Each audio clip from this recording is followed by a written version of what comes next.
Ce mardi, Daryl Mélégan, bonjour. Bonjour René, bonjour à tous. Et en pleine année scolaire, il est recommandé de revoir le temps de sommeil chez les apprenants. Alors, quel est le temps idéal pour dodo? Pour faire dodo, il faut dire d'abord que la rentrée a démarré, comme vous l'avez dit il y a quelques jours déjà. Et c'est parti pour 9 mois de cours. Le rythme des enfants est totalement perturbé parce que pendant les vacances, il n'y avait plus de suivi. Les heures de sommeil n'étaient plus respectées. Ils mangeaient à des horaires vraiment décalés. Et la grande préoccupation ici est de savoir comment réinstaurer des nuits régulières chez les enfants pour un bon rendement. Alors, quel est le temps idéal pour le sommeil recommandé chez un apprenant? Il faut dire dans un premier temps que le sommeil, d'abord, possède plusieurs fonctions, des fonctions vraiment particulières, indissociables de l'état de veille et mettant en jeu de nombreux mécanismes psychologiques. Dormir permet ainsi de récupérer physiquement, psychologiquement et intellectuellement. Le sommeil profond est le plus réparateur. Et selon les spécialistes de la santé, son rôle est crucial pour la récupération du corps et de l'organisme, mais aussi pour rester en bonne santé. En plein sommeil, le cerveau fait comme une vidange. Le liquide cérébro-spinal évacue les déchets venant du cerveau. Donc, l'habitude la plus importante est de dormir suffisamment, de suivre l'enfant pour lui permettre de dormir au moins, je dis bien au moins, 8 heures de temps. 8 heures de temps. 8 heures de temps. Que fait le cerveau pendant le sommeil des enfants? Il faut dire d'abord que la qualité du sommeil est généralement excellente chez les enfants et chez les jeunes et sa durée plus longue que chez les adultes. 10 heures à 12 heures chez les enfants, c'est-à-dire les écoliers, 8 heures à 10 heures chez les adolescents contre 7 heures à 8 heures chez l'adulte. Donc le besoin de sommeil décroît avec l'âge. Et que fait le cerveau maintenant pendant que les enfants dorment? Les élèves doivent suffisamment dormir, je dis la nuit, pour bien se développer. Surtout jusqu'à 5 ans, leur cerveau est toujours en formation. Pendant qu'ils dorment, leur cerveau travaille fort pour rejouer les informations et les notions apprises au cours de la journée afin qu'elles s'enregistrent dans leur mémoire.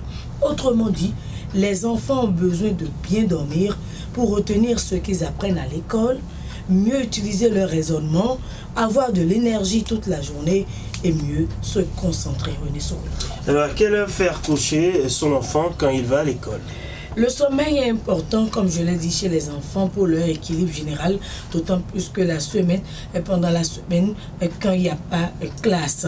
Certains enfants rechignent souvent avant d'aller au lit et il revient aux parents de suivre ces heures où l'enfant doit aller au lit, se reposer pour se réveiller tôt.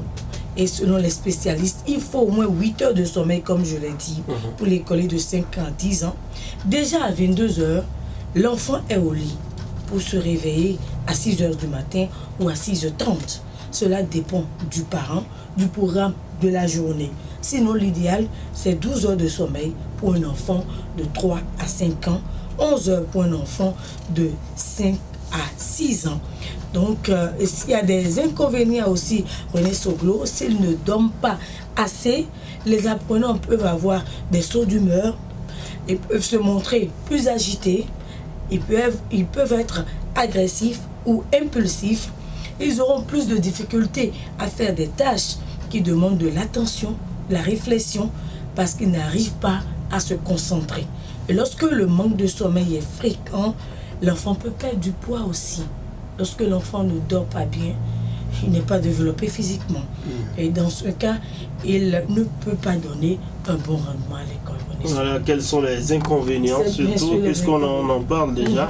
Si il y en a d'autres? Non, il n'y en a pas d'autres. Ça a un impact sur son développement. Oui, ça a un impact sur son rendement à l'école.